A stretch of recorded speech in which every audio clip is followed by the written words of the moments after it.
1 week, 2 week, 3 week, 4. Guess who came a knocking at our door? It is On Ye Home Essentials. The site is live right now. No, this is not a sponsored video or nothing like that. I'm just giving some props to that good old Dr. Wendy Acefo. She has launched her home essentials line. You guys can go on over there now and get your candles on, get your one wicks, get your room fragrances, get your air stuff that make the air smell nice and pretty in your homes. Go on ahead over to Own Your Home Essentials. The site is live now. Dr. Wendy Acefo pulled it off. She pulled this thing together, but we got some stuff to talk about because these ladies are having a midnight messy Lost at Sea excursion, and we about to discuss all that right now.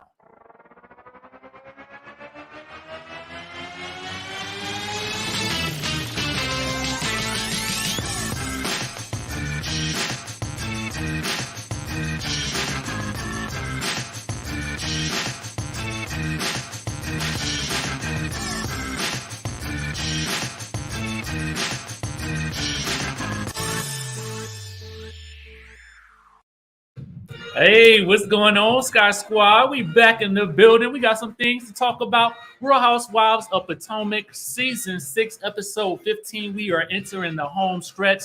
This episode was called Lost at Sea, y'all. It was called Lost at Sea because the ladies was having a little vet down to the sea, down to the Annapolis seashore, in betwixt the Chesapeake Bay. Baby, let me tell you something. If you are in the chatterization right now and you came to have a good old time today, go on ahead and let me know where you're watching from in the chatterization. I see Connecticut in the building. San Antonio is here. Jersey's back in the building. Hey, come on now. Canada's up in the building. Hercules, California. Hey, they say Bevy Smith did her thing today on Wendy Williams, baby. We're going to have to catch that later. We got, who else is in the building? Curacao, yes, in Memphis, Mississippi, Columbus, Milwaukee, London is in the place to be. Rochester, New York, I see you, baby. Philly is in the house. Hey, Stanford, I see you. Abu Dhabi, baby. Yes. ATL, New Haven, Connecticut, I see you. Baltimore, you know, I see you in the house. Chicago, Jersey, Peachtree, come on now. New York, hey, Namibia's in the building. Upper Marlboro, Georgia. Ow, Detroit, baby. You know, doing this intro this way takes me back to my DJing days. So, you know, it's just a little fun thing for me to do. And I know y'all was digging the intro music. So that's why we keeping this thing going like that. Having a good old time on the channel. So let's get into the episode. We're going to rate last night's episode on a scale of 1 to 10, okay? Go ahead and give me that your rating in the chatterization for what you will rate this episode on a scale of 1 to 10. I'm going to give this episode a 9, okay? Janice, you're with me. You feel me, right? You feel me. It's a 9, baby. It's a 9. 7. I see we got 9.5. Hey, California Cutie says, I love when the music is still playing. Thank you so much. I'm glad y'all like it because if y'all didn't, I would stop it. But given that y'all do, thank the Lord for that. We got 10, we got 9, 9, 9, 7, 7.5, 7, 7, 8.5, 8, 8, 8.5, 6, 9. I see you. I see you. I see y'all scores coming in. It looks like for the most part, a lot of us are on the same page. You know, what I liked last night was we got some very interesting dynamics from this episode. I never know what to expect from each episode these days. And so it's kind of exciting as I go into it, kind of with no expectations. You know, one of these things that I would have to say is, oh, yay. One of these, absolutely growth. You know, again, I say this was Real Housewives of Potomac, specifically this season. It was really not led by any one main headline. You know, we knew about the Gizelle and Wendy stuff to a certain degree, but there was no scandal or nothing like that. But each episode delivered something different, something hilarious. And this episode gave us a bit of growth, and I really like to see it. I'm not going to give it a 10 because it wasn't knockdown, drag out funny, but it was still good. And when I'm rating Potomac, similar to how I rate Love and Marriage Huntsville, I'm rating it on a scale that's higher than most of the other shows that we watch. Now, I hate to say it, but I mean, it's true. Potomac been delivering this season in particular. Last season, I felt like they started to experiment with a lot with the editing.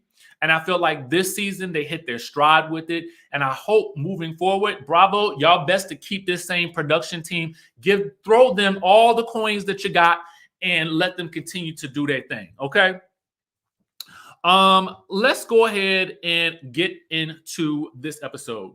So we pick up where we left off from last week with, Chris and Candace having left the table because Candace has had it out with Ashley.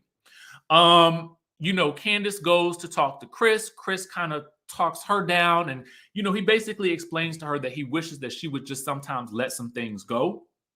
We got a super chat in the building. Hold on, from Devontae Sparkman, who says, your lives are the absolute best. You give all the info with input, but with class and dignity. I love you for that. Have the best day. Devontae, thank you so much. I really try to, what you just said right there is what I try to do on a day-to-day basis. But you guys make it easy because y'all feed me with the energy that I feel like I need. And so I just feel like it works together. So, shout out to y'all too. Now, Gizelle and Robin are discussing getting a hotel. Okay. They discuss getting a hotel. And I'll get to that in a second. My thoughts on that. But Wendy announces the itinerary for the next day. She's having a good time because Wendy says, I'm not wasting free childcare on none of these people and their arguments and their situations. And listen, I'm really team Wendy on this trip, mainly because I feel like Wendy is there to have a good time. And I'm definitely down for anybody that's down to have a good time.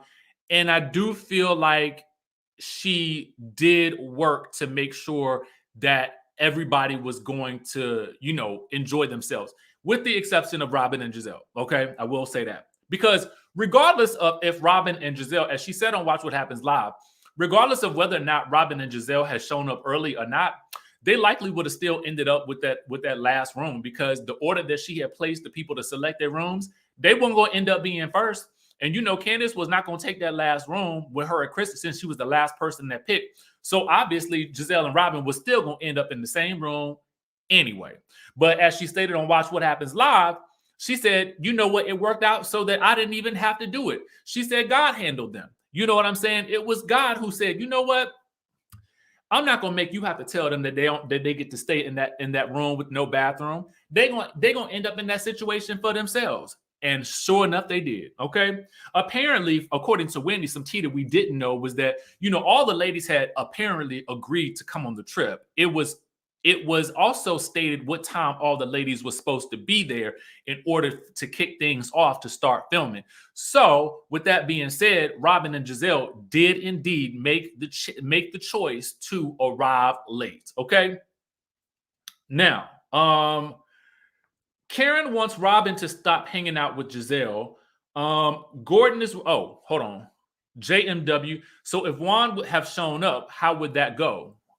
Well, I think everybody knew, JMW, thank you for the question, but I think everybody pretty much knew Juan won't come in.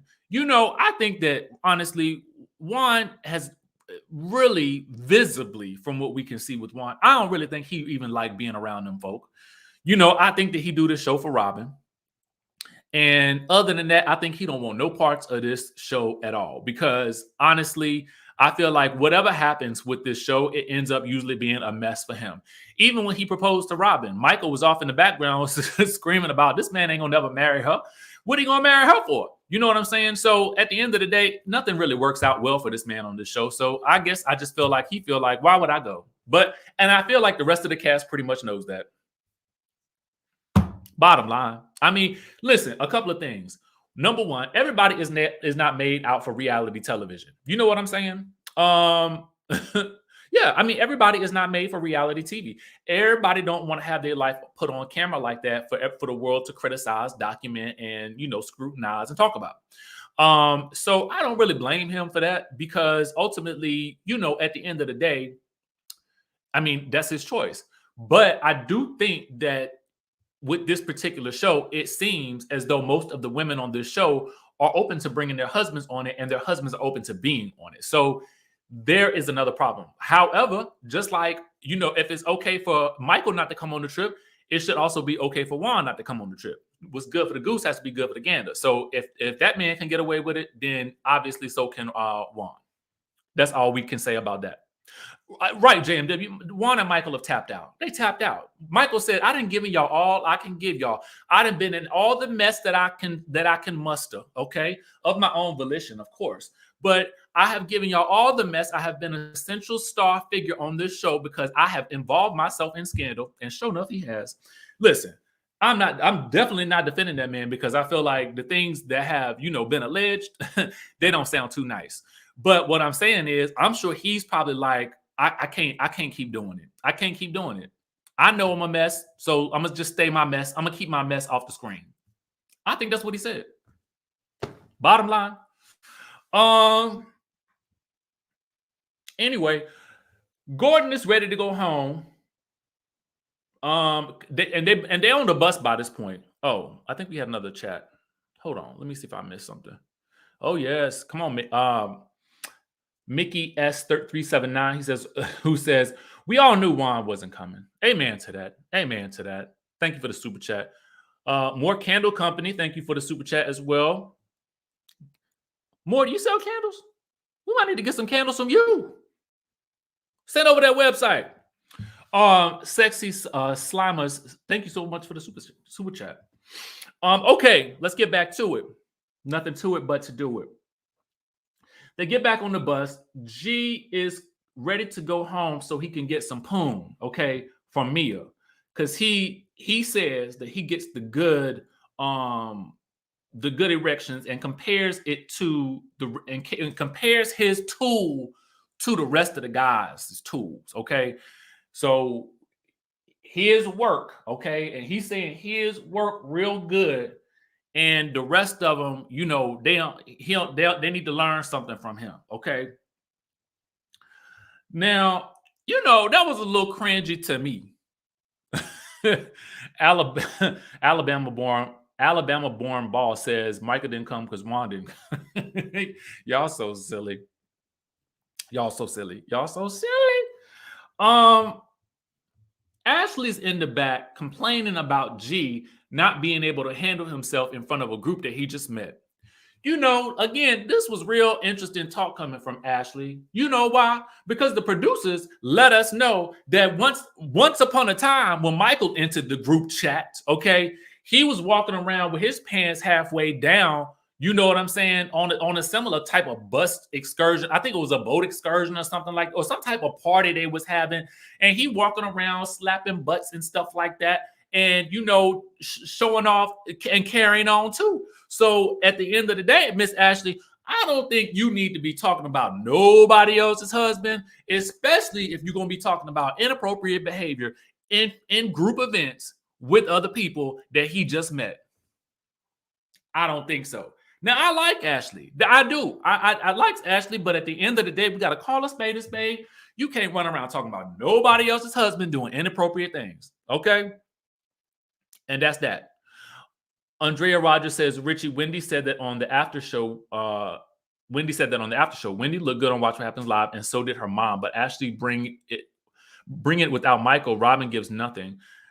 Give a Skylar a flute and let Robin Dixon go. Thank you so much for the super chat, Andrea Rogers. We appreciate that. Okay. Oh yes, girl, send me some of that beard, or you know, I like a shiny, a good and shiny beard, you know. So anyway, enough of Ashley, and you know, the producers let us know that, but I'm just letting you know. Ashley talking, the producer says, now wait a minute. You must have forgot. So anyway, Chris is annoyed that they get back to the building. I mean, to the house. Oh wait, Sensibility Speaks says, happy Monday. Messy Ashley needs to be demoted to a friend of the show with her limited storyline without Michael. Ooh, that's the first time I heard that.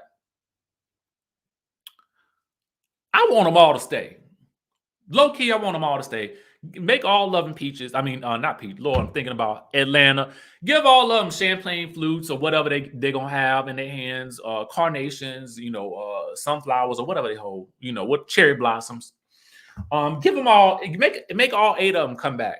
And then let's see who don't have no storyline. Sexy Slimer says Juan and Michael was on their own couples. Allegedly that is not true. Sexy Slimas is joking, y'all. Listen, Robin, I'm not. Don't come at me. I know I'm blocked, but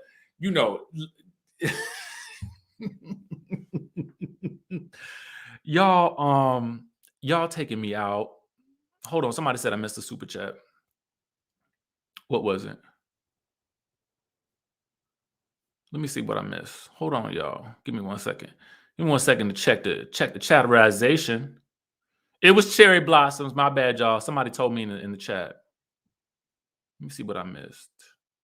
Oh, Mickey says, and the Emmy for shadiest production team goes to Real Housewives of Potomac. That's why I said early on in this review, go ahead and give them a raise. Go ahead and throw some more money at them because they doing the doggone thing and they making the show extra interesting. The women are delivering, but the producers, baby, they bringing it. They are bringing it. Okay, let's continue. Tiara, what you say? I didn't see yours. My bad. Please charge that to my mind and not my heart. I don't see it at the top. I can't. It won't let me scroll back up that far. Hold on. It might. Maybe it might. Hold on.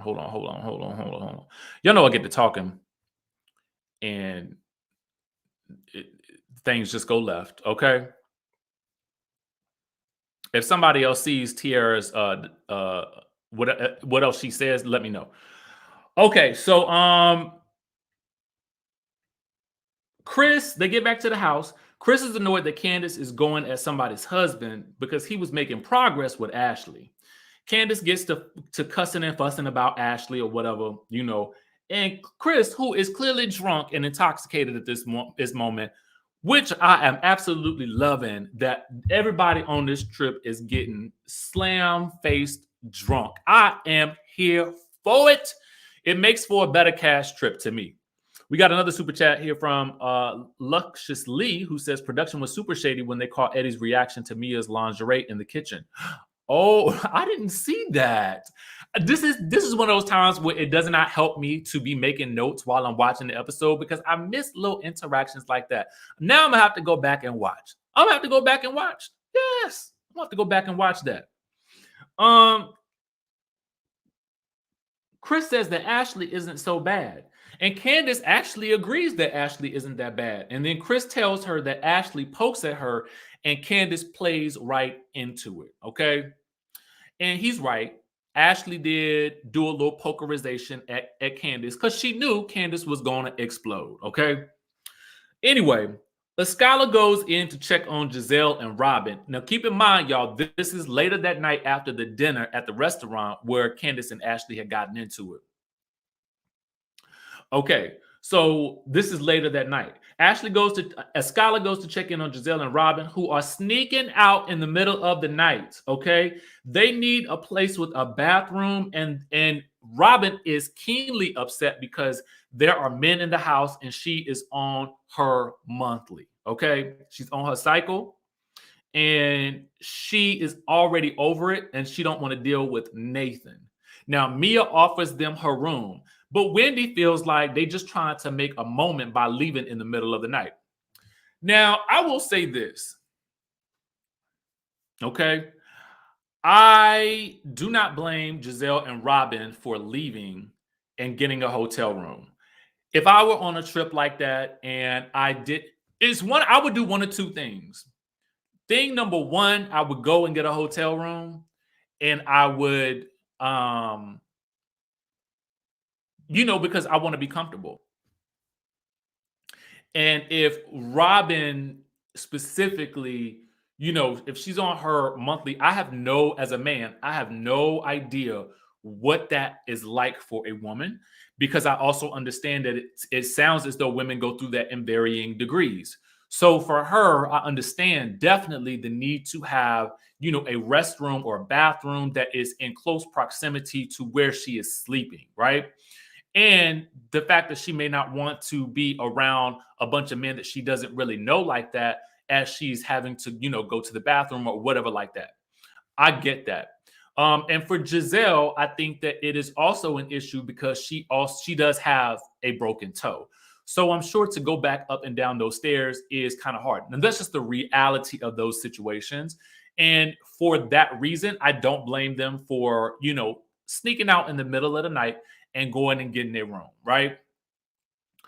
But the shady, I know television inside of me may have stayed and made such a ruckus that I would have definitely created more of a dramatic moment by staying and stomping my foot or a crutch down those stairs and waking up everybody in that house, letting them know every time I had to go to the bathroom, you know, it would have been a full-on production every time I had to go down those stairs. Okay. So they could have done one of those two things, but they chose to leave, and I cannot fault them for doing so. JMW says producers got Wendy's Dufu nail when she was on FaceTime with her mom. That Ashley stated, she's beautiful, but you got to clean up the nails, boo. I didn't see that part. I got to go back. See, this is why I got to go back and watch. All right. So yes, I don't blame them. I would have left too, but that's just me. Hold on, y'all. We got another super chat in the building. JD says, I don't like how Robin tried to say men peeing on the floor. I think that was a bit dramatic, unnecessary. I'm gonna get to that actually, because I didn't like that either. That kind of bothered me just a little bit. I mean, yeah, it bothered me. It definitely bothered me because I just felt like unless some of those men had been using that bathroom and you had seen that the pee on the floor, then you shouldn't be saying that. But if you are just generalizing that you think that men pee on the floor, I would just like to ask you, and I get it. I get this. And see, again, that's why I said it could be a generalization. But if those men aren't using that bathroom and they're just using the ones in their own rooms, as they most likely would, then you can't use that as an excuse, right? My other problem with that was I would like for the women to chime in on this. Thank you, Miss Purse Girl, and all the super chats that I'm highlighting. Women, are your bathrooms when you go to public restrooms, are they clean? Are they pristine? I don't know because I haven't been in one. And I just want some women to chime down in on that in the chat. Because I know for men, when I do go into a public bathroom, it can range from real nasty to, okay, they must come and clean this thing every hour.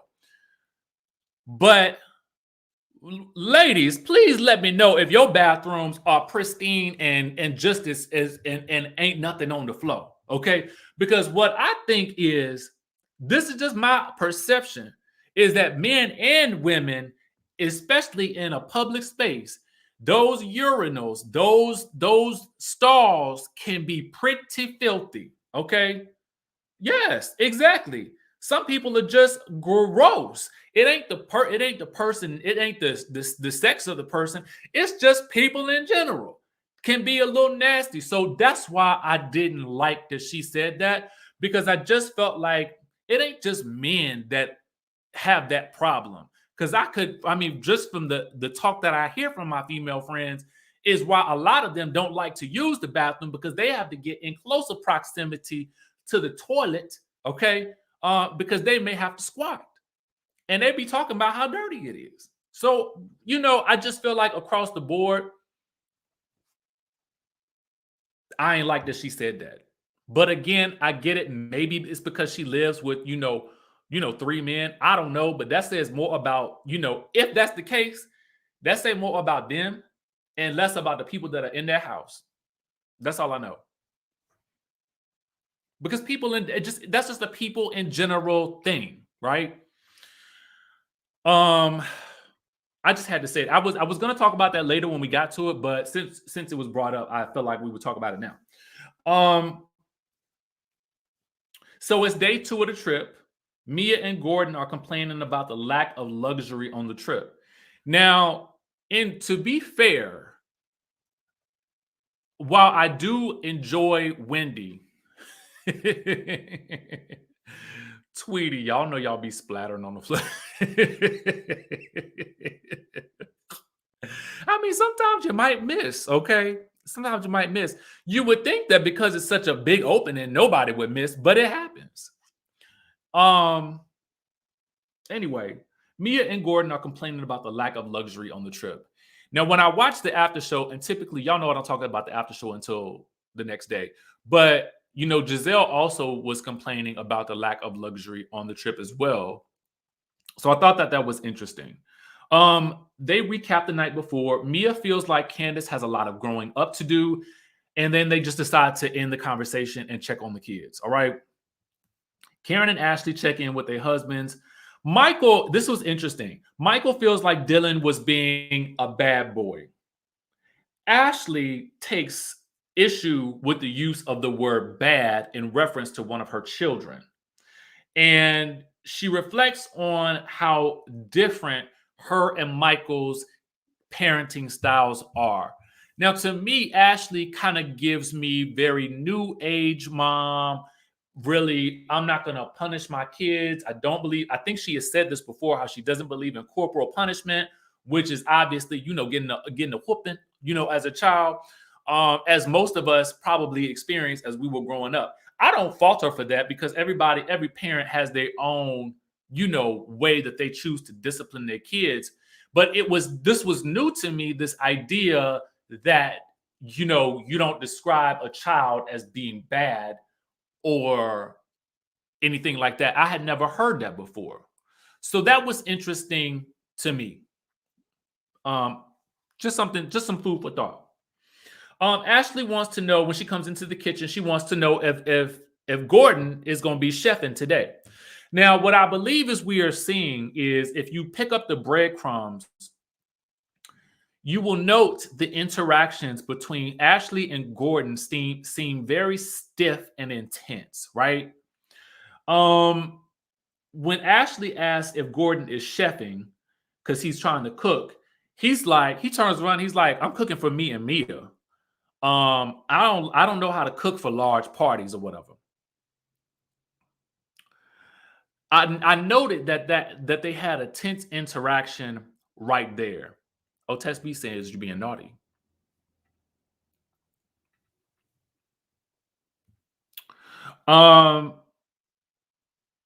So we know production, I feel like is really keen to give us clues to some tension brewing between Gordon and Ashley for whatever reason.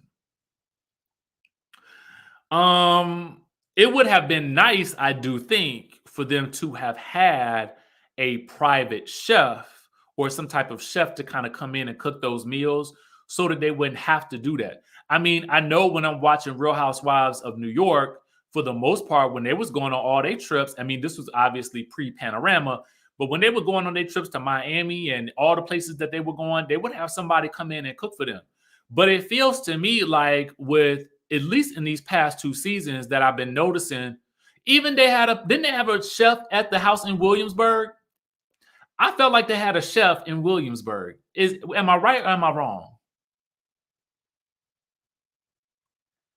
And Chris is a chef. I'm done.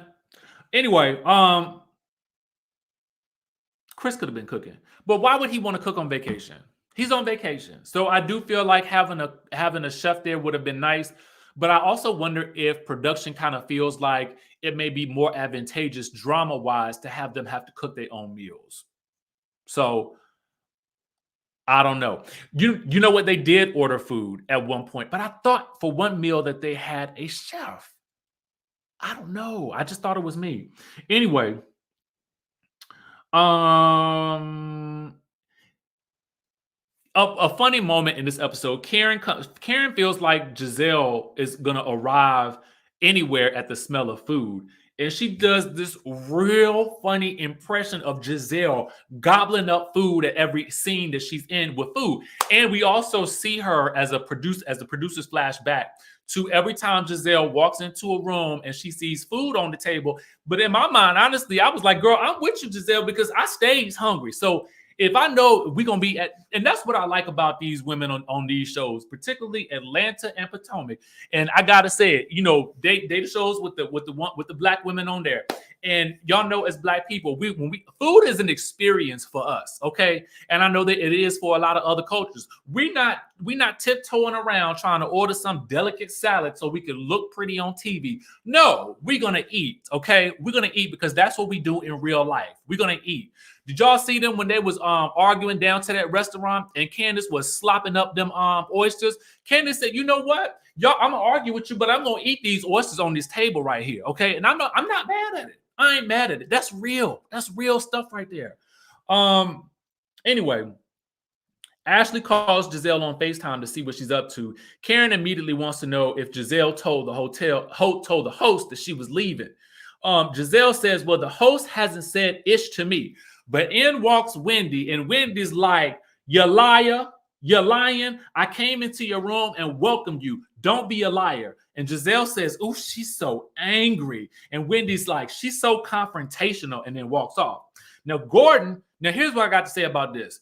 There are going to be a number of times, and I really hope that, Wendy brings this up, because there's a number of times that Gizelle is going to call Wendy either angry or aggressive. And so I just want to see, because that was a big issue last year for Wendy. I just want to see if those things are going to be brought up this year with Gizelle, because Gizelle has been calling her angry and aggressive. Okay? Just want y'all to know that. I just want to point it out that it's been used. All right? Sean says, when I go on a trip with my friends, I get a chef and a housekeeper. Wendy was a basic Zara host, not a luxury host. Y'all so silly. Thank you for that super chat. All right. So Gordon is ready to get drunk again, and I say, no, Gordon, please. Ashley goes off to work out. Candace and Escala are still asleep at this point. Wendy wants to know if Mia will talk to Candace, and Mia is like, she's open to doing so, but she wants to know why Candace, she feels like, goes so low. Ray saunters in, and Karen is hopeful that it will change the mood. I doubt it, okay? Karen recaps the day and the evening, and then we also learn that Candace is hungover. So these just are like a bunch of scenes that are happening for those people that didn't see the episode. So Gizelle and Robin arrive from their hotel from who knows where, and Candace and Mia have a cute little moment discussing the word Dramamine. I don't know if you picked up on that, but Candace was asking about Dramamine, and Mia was correcting her in the pronunciation. But if you look at that scene and you see the overlap of different conversations happening, you will see Candace and Mia are still having a Dramamine conversation. So in my mind, I thought it was nice, and I thought it was a good sign that they were able to, converse about something so benign as how to pronounce the word Dramamine. But it was interesting. And I noted it, and it made me wonder if they're going to resolve anything in this episode. So Ray greets Gizelle. Ray goes over and he's like, well, girl, what happened to your foot? And she was like, fooling around with your wife. Ray turns around and says, Karen, Gizelle said that you was the one that the reason why her foot is hurting, but you missed her neck. Now, in my mind, I said to myself, because y'all, I do not come for her neck, but the people come for her neck. And it was funny to me because I was like, wait, is Ray coming for her neck too? Because he just said the neck thing. And I was like, I just had to wonder, because I'm like, sometimes, and I told y'all, this is where experience shade comes into play. Because you don't know whether you've been shaded or not. Because Gizelle over there laughing it up and yakking it up, talking about how she hoped that Ray lived so she could laugh. But girl, are you laughing at his joke on you? Because we don't know what it is. Was it a joke or was it shade? I don't know. But see, that's a real read, because you don't really know. Okay? That's how it's done. That's how it's done. Take note, young bucks. Take note, okay? Ashley says, I'm tired of Gizelle making her colorist comments with code words like angry and aggressive. Okay. Well, I just happen to notice it because I'm writing it down. And every time I have to write it down, I note that I had to make a commitment to myself not to use those words because of what I learned. So in my mind, I'm like, well, now wait a minute. Why is she calling her angry and aggressive? Okay. But anyway, y'all see the difference between raise, read, and shade? You don't really know whether or not it was shade or if it was just a joke. That's classic right there, okay? And everybody laughed. Even Gizelle. Gizelle was like that girl Monique on Real Housewives of Atlanta. She was like, well, I don't feel red. That's what it is, okay? Meanwhile, they get to the boat in Annapolis, all right, which is actually that way, okay? Just so y'all know, I'm gonna give you a map reference. It's over there. And Skylar and Robin head downstairs to chat about leaving in the middle of the night. Mind you, I'm so here for Skylar's costume. I mean, she committed to it all day long. The scarf over the head with the sunglasses and the matching Versace tote / pocketbook. It was just a whole mood for me, and I just have to give her props for her continued commitment to dressing well, okay? Anyway, Robin doesn't think that Wendy was being malicious by putting them into the attic, flowers in the attic. Robin doesn't think that Wendy was being malicious to putting her and Gizelle in the attic.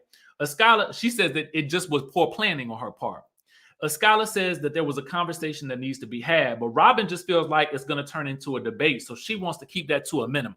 Now, the reason why she want to keep it to a minimum is because she cannot win that argument with Wendy. Wendy is now let me tell you something. There were times in the beginning of the season where I felt like what Wendy was saying might have been a little bit rehearsed, but when Wendy is in her moment, when she's actually just going there naturally, she is a fast thinker. She thinks well on her feet. She's very poised. She understands how to argue, and she does it very well. So Robin knows that if she tries to debate with Wendy, she's gonna lose because she doesn't have that same skill level of going back and forth with somebody. See, the thing about Robin and Gizelle and I don't listen. This ain't coming from a place of dislike. It's coming from a place of reality. They do their best work behind the scenes, in front of the confessional, you know what I'm saying, or snickering amongst the group, but they don't really read well face to face. Like when somebody's going at them, they aren't really the best at that. So she knows if she gets into it with Wendy, it's going to be a debate that Wendy is going to win. Okay. But in the interim, I don't fault Robin for leaving. Like I said earlier, I would have left too, or I would have made a scene all day and night. Okay. But I'm giving Robin extra grace because I cannot speak for what it is like to go through a monthly menstrual cycle and have it affect you in the way that it did. So I'm kind of giving her a little bit more grace in this episode than I would, because there was something else that she said that kind of just irked me a little bit, but we'll get to it in a second. So anyway, Robin, she don't want to have a conversation. Mia comes down the stairs and she's basically eavesdropping because she overhears Robin say that she was wrong about liking Wendy in the beginning, and she feels like their friendship is not where it used to be, or something to that effect. Skylar feels like she's in the middle, but Robin tells her, listen, girl, I'm not going to fault you for being friends with Wendy and being friends with me too, which I feel like is an adult thing to do. And that's pretty much what she said. Mia runs back up the stairs after getting her food, and she cannot wait to tell Wendy that Robin said that she wasn't the same person from a year ago, which incites Wendy to go into this, tirade about how, yes, I'm not the same person I was a year ago, and everybody should be changing, and you should not be the same person you was a year ago. Yeah. Okay. So she gets Wendy riled up. When Robin comes up and Mia's like, well, girl, welcome back. We missed you. And then she says, well, maybe not Wendy. Okay. And then Ashley turns to Robin and basically says, Mia came back and reported your conversation with the scholar. Now, Mia, come on up, step up to the bench. Step up to the bench. It's your turn today. Listen, if you are going to create some mess, I'm going to need you to strategize just a wee bit more for this show, okay? Because this is the second time you have claimed to overhear something and reported it slightly wrong. Now, granted, the first time you said it about when the week B comment, I mean, you was almost on the money. She didn't say those words, but that's what she meant. But it was lost because you were so wrong in the description that nobody could take you seriously. Now you done run back and you done said something just a little bit different from what Robin actually said. And you didn't wait. You didn't see. Here's the thing: if you're gonna do some reporting on these types of shows, Mia, this is what you got to do because you was doing it all wrong. You gotta wait a day or two. You gotta wait a day or two and then report it, right? And you can't report it when somebody there can verify that you said it wrong. You got to take a cue from Gizelle. You say it later in your confessional and you tell Wendy 4 days later after the trip, okay? Then she got to confront Robin 4, 5, 6, 7 days later when don't nobody really remember what they said, okay? That's how you do it, okay, on this type of show. Mia, you is a freshman and that was a freshman move, okay? And now they're laughing at you because they think, well, girl, you can't even get the game of whisper in your ear right. You know what I'm saying? What is you doing? What is you doing? What is you doing? Oh Lord. But what this does is it evokes a conversation. Okay. It evokes the conversation. And what Mia probably could have done was she should have just initiated a conversation. She should have said, Robin, listen, I'm not going to pretend that I didn't overhear you and the scholar downstairs. When you said that you feel this way about Wendy, I just think that you guys need to have a conversation about it to resolve the issue. That's what she should have said. Because in that regard, you are bringing something to the forefront without seeming like you're trying to be messy. And I feel like that's the way you spark the conversation. But she did spark the conversation that needed to be had. Robin doesn't want to engage in any debate, as she stated downstairs. A scholar says, well, you know, this is comfortable.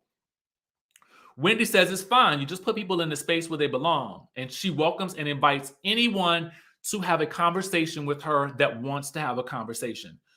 She addresses not being malicious to Gizelle. And Wendy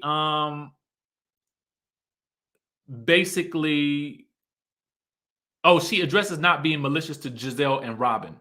Robin didn't feel comfortable using the bathroom where the men are peeing and such. And that's where we got that whole pee thing coming from. And then Wendy and Gizelle begin to face off again, with Gizelle calling Wendy aggressive and Wendy calling Gizelle a bully and a mean girl. Robin doesn't feel comfortable. Now, this is the other thing that I found interesting about Robin. Robin decides that she is uncomfortable, I guess. She basically says, you know, do y'all really want to be having this conversation with the guys while the guys are here? Why are the guys involved here? And it was such an interesting moment to me because I was thinking to myself, when I've seen, you know, two things. One, I can understand why she does not want to use the bathroom and be in the house with the men when she's on her menstrual cycle. I can get that. What I did not understand so much was them having a conversation that she did not even want to engage in with the men around. Let's take it back to the night before. The men were all sitting there when Candiace was going at it with Mia and Ashley. Well, excuse me, Ashley started in with Candiace, okay? Because that is essentially what happened. When Ashley started poking the bear with Candiace, there was no nothing from Robin at that point in time about the men being involved that night. So why was it such an issue with the men being present and saying nothing in that moment? I just didn't understand that. And Empress Nick says the men being there brought peace.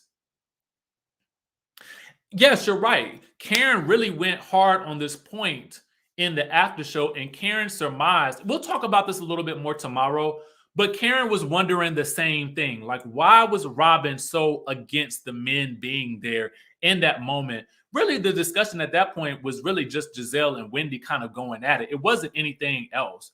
And the men did not feel uncomfortable, but the men at that point got the hint and they decided to leave and go play spades. So, of course, once the men leave, it was time for Ashley to do her pumperization. Okay. She had to get her milk on. And Wendy suggests that since Mia wants everybody to talk their issues out, that her and Candiace need to have a ponderosa, just like they did.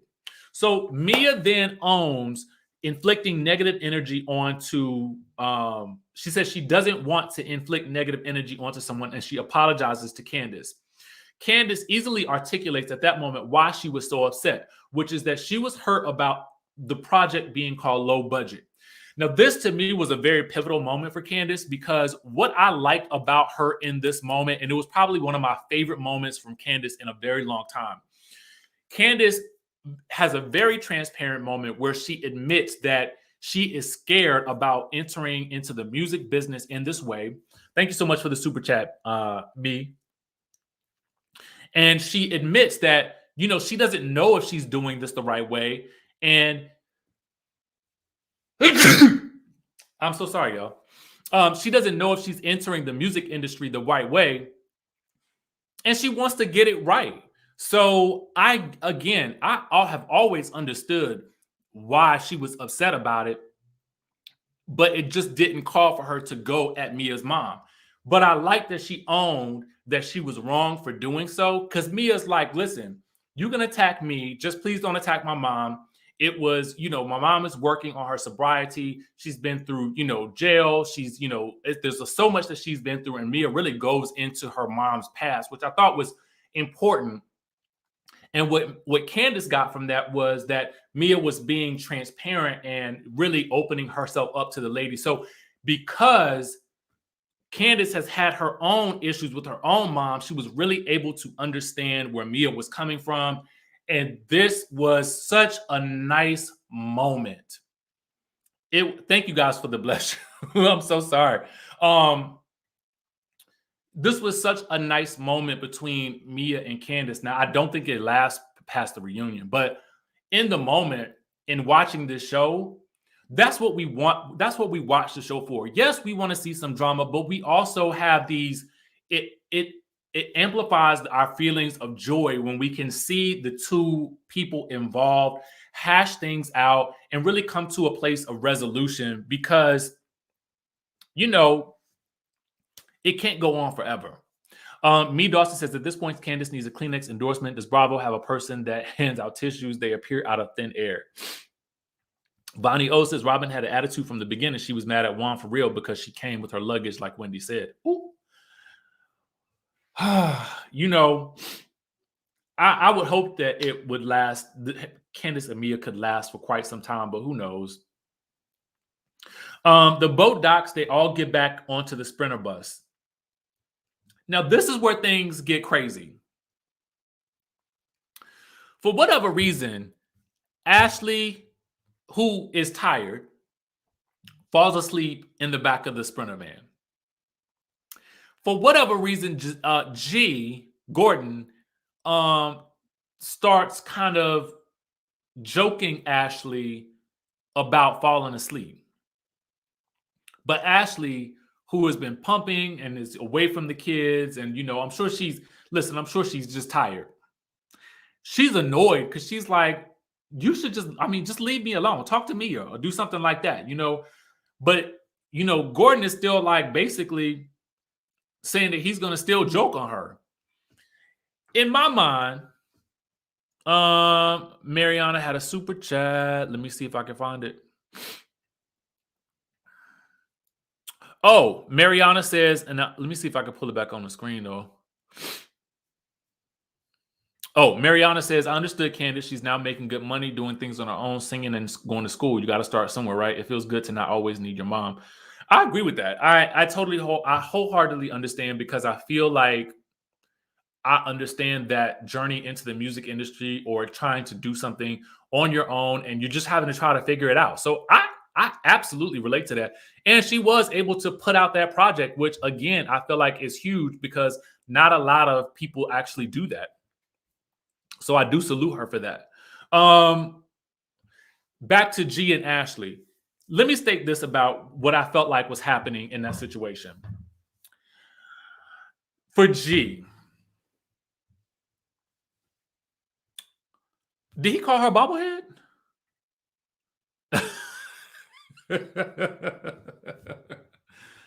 Here's my thing.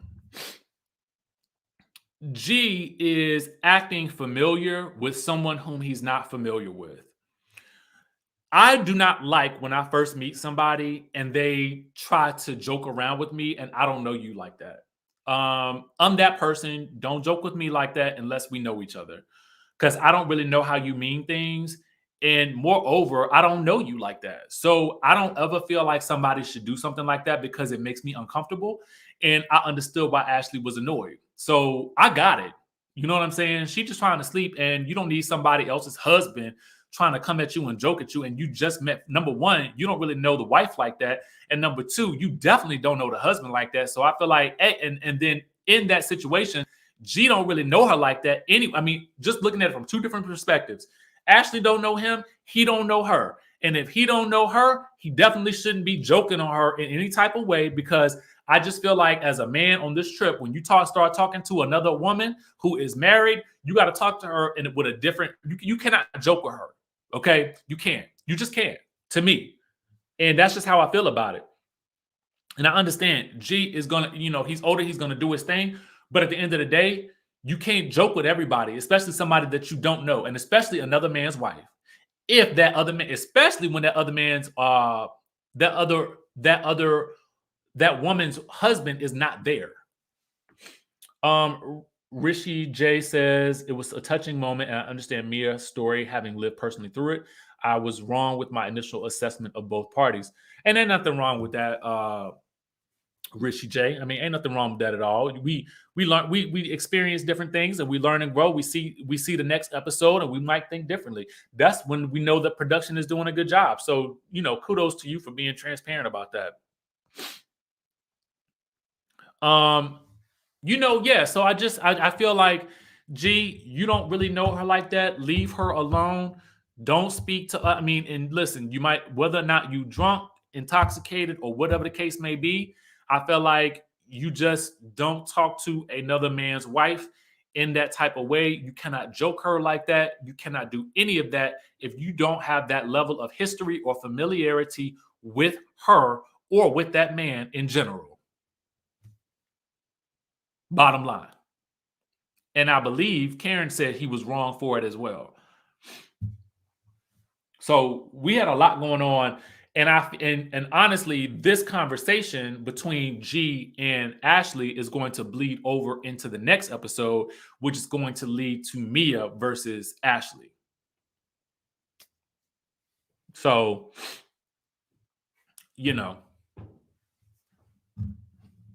there you go. But we'll see. We'll see how things pan out. Again, the thing that I love about Potomac is everybody's right and everybody's wrong. That is our show for today, y'all. We are going to be discussing the Real Housewives of Salt Lake City at 2 p.m. with Adam Newell from Up and Adam. So please feel free to join in on that discussion. Otherwise, I think that's about it for this episode. It was a good episode, y'all. It was. If you missed it, hopefully you enjoyed the review, and hopefully you'll go back and watch it and sort of see some things that we talked about and what people commented about. Make sure you guys subscribe to the channel if you haven't done so already. And know that, as always, I love you guys. I will not be able to do any of this without you. You guys make this fun for me and you make it exciting. And so I'm appreciative of every single comment, every super chat, every comment that's left afterwards. You guys just do it for me. With that being said, I will catch you guys in the next video at 2 p.m.